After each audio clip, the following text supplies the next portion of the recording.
Juice WRLD's mom just inherited a fortune now valued at more than $100 million. And the way she lives today is absolutely insane. Nobody could have predicted that losing her son would eventually place her at the center of one of the most valuable music estates in hip-hop history.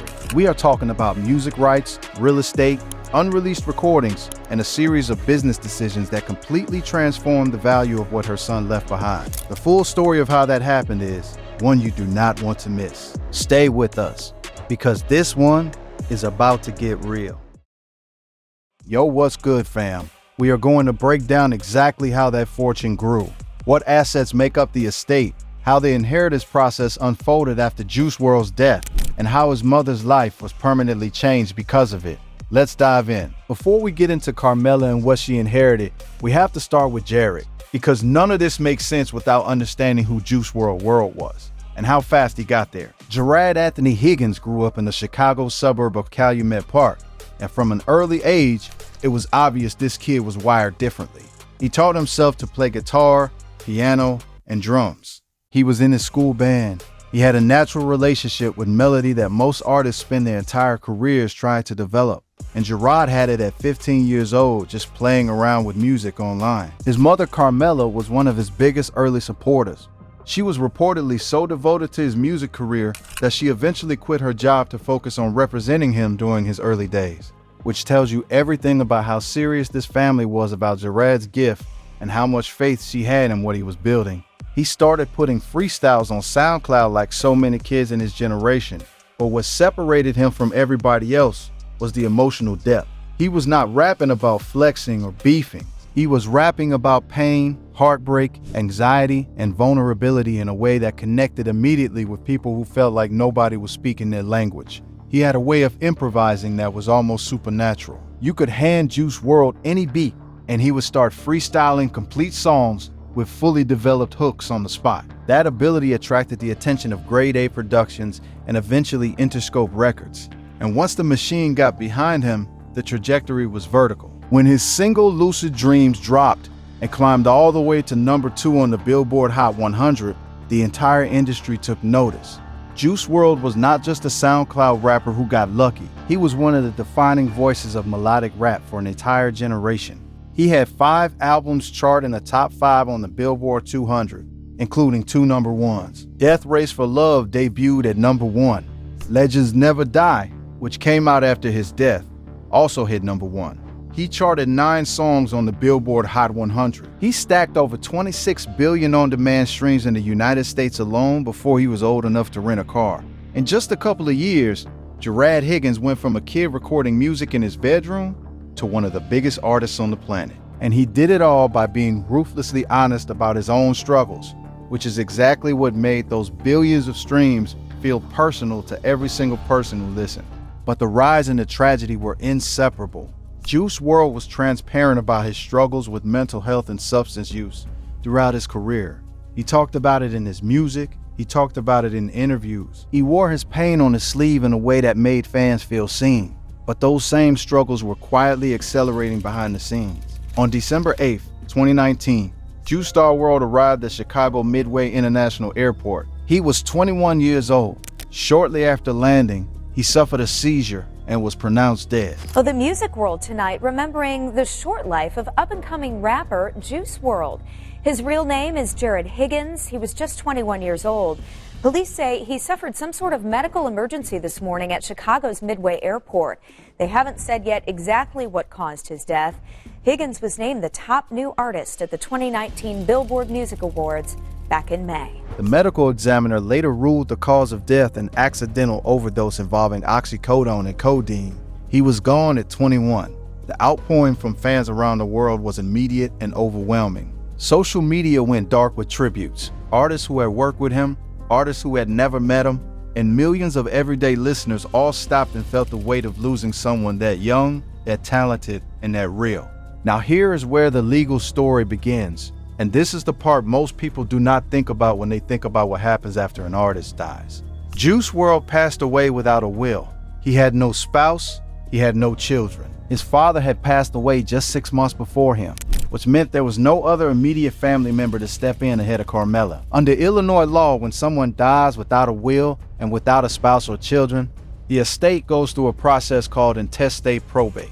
What that means is that a court must appoint a legal representative to step in, take inventory of everything the deceased owned, settle any outstanding debts, manage ongoing income streams, and eventually oversee the distribution of assets according to the state's succession laws rather than the deceased person's personal wishes, since no written wishes exist.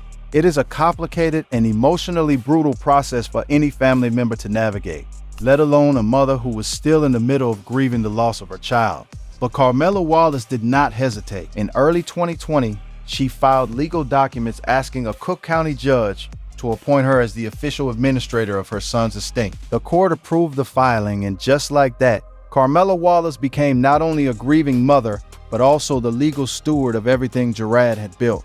That appointment came with enormous responsibility. It meant she now had signing authority over his accounts, his contracts, his intellectual property, and every business decision connected to his name going forward. For someone who had already devoted years of her life to supporting her son's career, it was in some ways a continuation of a role she had always played.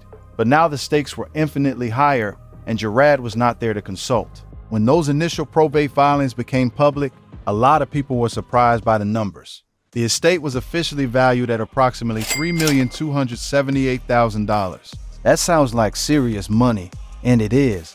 But for someone who had sold out arenas and stacked billions of streams, people expected more. The breakdown in the filings showed why the number looked the way it did. There was a Miami condominium valued at roughly $1,490,000. There was approximately $1 million sitting in bank accounts. And then there was the watch and jewelry collection, which the filings valued at just under $460,000. That collection alone tells you something about how Wrlds was living. But that initial valuation was only a snapshot of the physical assets available at the time of probate. What was not included, and what nobody could put a clean dollar amount on yet, was the future earning potential of his music catalog. That is where the real story was about to begin. Because almost immediately after his death, the streaming numbers exploded. Fans went back to his catalog the way people always do when they lose someone they love. They played his music on repeat. They shared it. They posted videos of themselves crying to his songs. And at the same time, posthumous releases were in the works that would bring his music to people who had never heard him before. Carmela, now officially managing the estate, worked alongside the team at Grade A Productions and Interscope Records to ensure the music kept coming out in a way that honored Wrlds' legacy. The results were staggering. In the first 12 months following his death, the estate generated approximately $15 million in royalties, merchandise, and licensing revenue. That is $15 million in a single year from a kid the industry had only known for a couple of years before he was gone. By 2020, Juice WRLD had become one of the highest earning deceased artists in the world. But then came the deal that changed everything. And this is the part that turned Carmela Wrlds' inheritance into something nobody outside the music business could have predicted. In early 2022, a company called Opus Music Group, backed by the New York-based investment firm Elliott Management, quietly acquired a majority stake in Juice WRLD's rights and income streams. The deal was not announced publicly until early 2023, when Billboard reported on it, and what they reported stopped the music industry in its tracks. The transaction was worth 9 figures. That means at minimum, $100 million, likely more. What Opus acquired under that deal was 90% of Juice WRLD's interest in master recording income and 90% of his share of publishing ownership. And it did not stop at what had already been released. The deal also included rights to hundreds of unreleased tracks sitting in Juice WRLD's legendary music vault. The man had reportedly recorded upwards of 2,000 songs during his lifetime. 2,000 songs, and a significant portion of those were now part of a 9-figure deal that turned his estate into one of the most valuable in hip-hop history. To understand why a company would pay 9 figures for a music catalog, you have to understand how the music rights business actually works, because it operates nothing like most people assume. When an investment company acquires an artist's catalog, they are not buying physical records or merchandise. They are buying the right to collect income from that music for a very long time. Every time a song is streamed on Spotify or Apple Music, royalties get generated and distributed to the rights holders. Every time that song gets licensed for a film, a television series, a video game, a commercial, or a social media platform, more income flows in. Publishing royalties, master recording royalties, sync licensing fees, performance royalties when the song plays on radio or in a venue. All of these revenue streams belong to whoever controls the rights. For a catalog like Juice Wrlds, with over 26 billion on-demand streams in the United States alone, and a global fan base that spans every major market, those income streams are enormous, and they are consistent. They do not evaporate when the news cycle moves on. They keep coming in as long as people keep listening, and people keep listening because the emotional honesty in his music transcends any specific cultural moment. At the time Opus acquired the catalog, sources familiar with the deal estimated that Juice WRLD's rights were generating at least $9 million in annual royalties from publishing and master recording income alone. That kind of annual income, attached to an artist with the kind of long-term streaming trajectory Juice WRLD has, is exactly what large investment funds are looking for when they enter the music rights space. Opus paid 9 figures because the math pointed to a catalog that would keep generating for decades. They were right. Now let us talk about Carmela's role in all of this. Because she was not just sitting back letting lawyers and label executives make decisions while she collected checks. She became an active force in protecting her son's legacy from day one.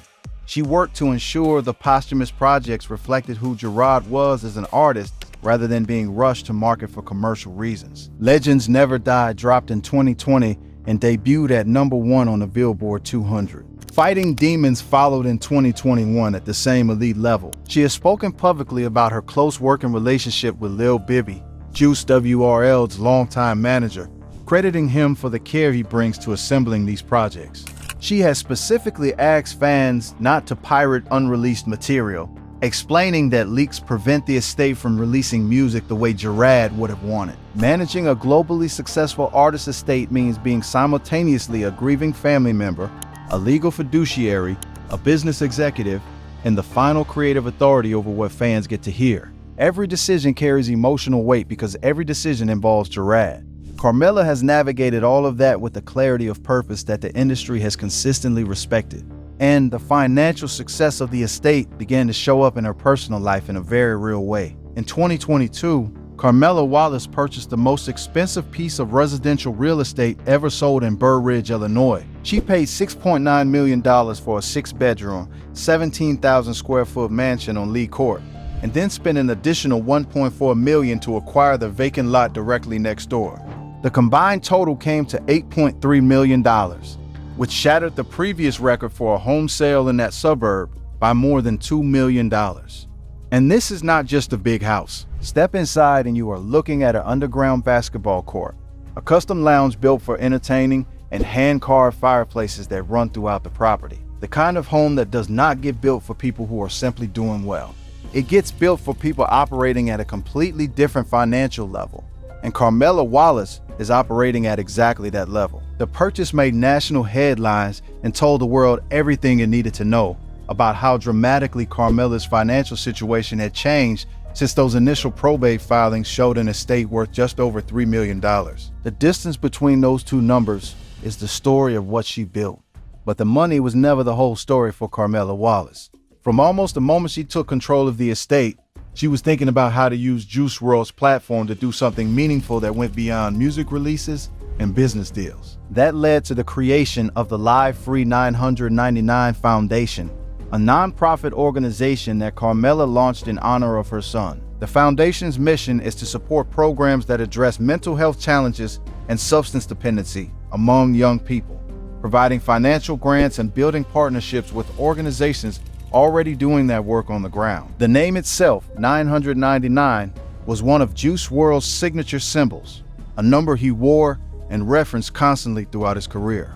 The work the foundation does is directly connected to the struggles Juice WRLD was open about during his life. He talked about his own battles in interviews and wove them into his music with a level of raw honesty that made his fans feel less alone in their own darkness.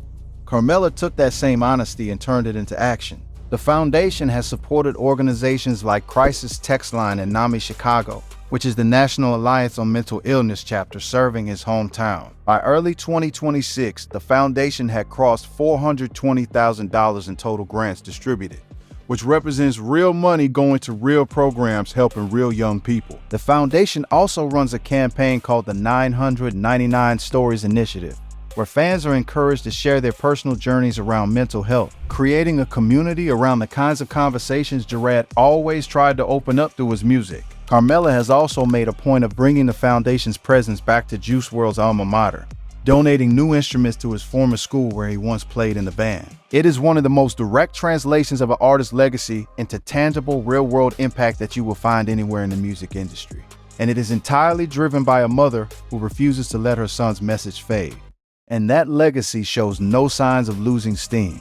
The catalog continues performing at an elite level years after his death, which in the music business is genuinely rare. Most artists see a surge in streaming after they pass, and then the numbers gradually decline as the news cycle moves on and the initial wave of tribute listening fades. That has not happened with Juice WRLD. His music finds new listeners constantly because the emotional core of what he made never gets old. A teenager discovering heartbreak for the first time in 2025 finds lucid dreams, and it hits them the exact same way it hit people when it first dropped.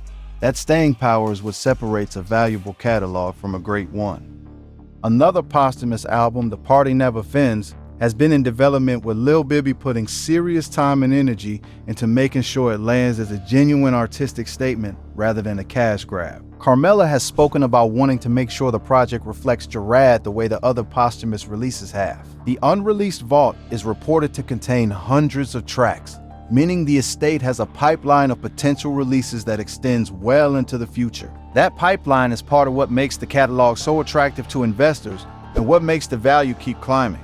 The Opus Music Group, after acquiring the catalog in that original 9-figure deal, eventually put the full portfolio up for sale in 2024, with an asking price north of $200 million, nearly double what they paid for it. Litmus Music ultimately acquired Opus in the catalog it held, meaning Juice WRL's music rights have now changed hands twice in just a few years, at increasingly staggering valuations. Every transaction makes it clearer that what Wrlds built during his short career is now treated like a blue-chip financial asset by the most sophisticated money in the entertainment business.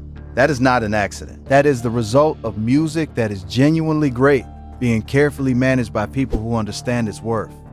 Now let us bring the whole timeline together. Wrlds Anthony Higgins emerges from Calumet Park, builds a global fan base through raw emotional honesty, and becomes one of the most streamed artists on the planet before he is old enough to have a drink. He dies at 21 on December 8, 2019, leaving behind no will, no spouse, no children, and an estate initially valued at just over $3 million. Carmela Wallace files to become administrator in early 2020 and is appointed by the court. Within the first 12 months, the estate pulls in $15 million in royalties. Posthumous albums chart at #1. Then in early 2022, Opus Music Group acquires 90% of Juice WRLD's master recording income and publishing ownership in a 9-figure deal covering his full discography and hundreds of unreleased songs. Carmela purchases the $8.3 million Burr Ridge compound. She launches the Live Free 999 Foundation. Opus eventually seeks over $200 million for the portfolio. Litmus Music acquires it. And through all of it, Carmela Wallace is at the center, protecting her son's name and ensuring the world never forgets who Wrlds Higgins was. Industry observers consistently point to Juice WRL's estate as one of the most important case studies in modern posthumous music management. The decisions made after his death, from the timing of releases to the structure of the Opus deal to the careful handling of the vault, reflect a level of strategic sophistication that maximized value without compromising the integrity of the music. There are plenty of examples in music history where estates moved too fast, released too much, or made deals that damaged the artist's reputation. None of that has happened here. Every move has been deliberate, because to Carmela, every move involves Wrlds. And that is ultimately what makes this story more than a financial headline. What she actually inherited is something no dollar amount can fully capture. She inherited the responsibility of being the last line of defense for her son's name, deciding what gets released and what stays in the vault, and ensuring that Wrlds Anthony Higgins is remembered for his artistry and his impact, rather than just how young he was when he died. The story of Carmela Wallace is one of the most remarkable stories in music right now, and it is a story that most of the world still does not fully know. Hip-hop lost Juice WRL far too early, and nothing that has happened since changes that reality. No mansion, no nine-figure catalog deal, no foundation grant, and no streaming record is a substitute for having Wrlds alive. Carmela has said as much in every interview she has given since his death. She visits his school on behalf of his foundation. She shows up for his fans. She keeps December 8th as a day of both mourning and remembrance because she wants the world to know the date and why it matters. She is not trying to monetize grief. She is trying to ensure that the love Wrlds had for his fans, the vulnerability he put into his music, and the message he was trying to send about mental health and the cost of pain all outlast the tragedy that took him. But what she has done with the responsibility that tragedy placed on her shoulders is genuinely extraordinary. She took a $3 million probate filing and shepherded it into a business empire now valued at well over $100 million. She kept her son's music reaching new ears every single day. She oversaw posthumous projects that debuted at #1. She negotiated or approved the terms of a nine-figure catalog deal that set a benchmark for how posthumous artist estates can be monetized responsibly. She purchased a record-setting property in one of Chicago's most exclusive suburbs and established herself as a businesswoman in her own right, including as co-owner of the Homewood Brewing Company she launched in her son's honor back in Illinois. She built a foundation that is putting real money into real programs for real young people. And she did all of it while carrying a grief that most parents mercifully never have to know.